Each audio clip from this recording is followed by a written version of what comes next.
A friend of mine likes to say that our strengths are often our weaknesses. The person who's a great orator sometimes doesn't know when to shut up, is just one example. As Americans, we've developed a strong sense of rugged individualism, which has allowed our republic to thrive. Carried in the wrong direction, though, that go-it-alone mindset can have unhealthy spiritual consequences. I'm Michael Quinn Sullivan with a reflection on life and liberty.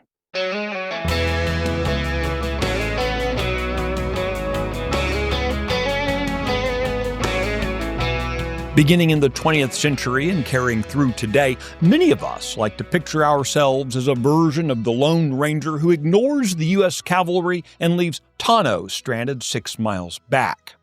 The Lone Ranger, for those who might not remember the details of the old comic book and TV show, was never actually alone.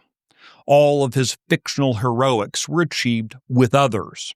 Alone, he was just a guy in a silly mask. We weren't designed to be solo actors. We weren't designed to take on the world alone. We were created to live in community. In the opening pages of Holy Scripture, we find God looking at Adam, the only creature made without a mate, and declaring, quote, "It is not good that the man should be alone."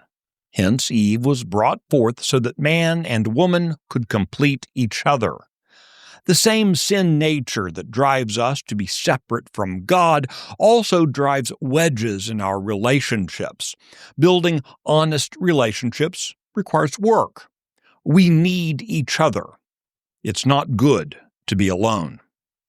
Throughout the pages of Scripture, God instructs people to gather in community for worship.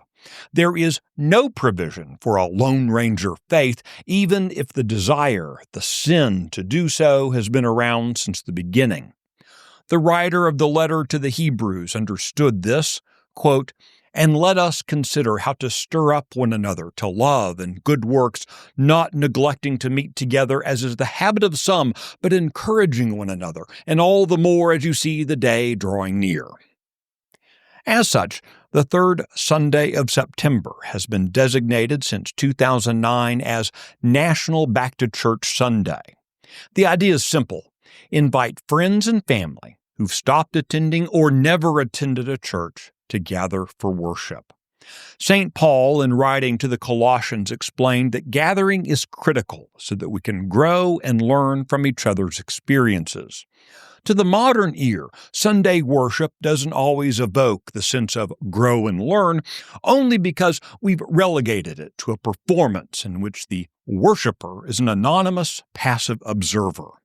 Instead, the worship of the church is to be unlike anything on this side of eternity, deeper in commitment and higher in aspiration, impacting all aspects of life. Iron sharpens iron, goes the ancient biblical proverb, and one man sharpens another. We must be actively involved in the work of sharpening and being sharpened. We have an obligation to grow as surely as we do to help others. Humanity was built for community, and the best community is found in gathering with our fellow saints in the worship of the Lord. And as we grow closer to God, we grow closer to each other.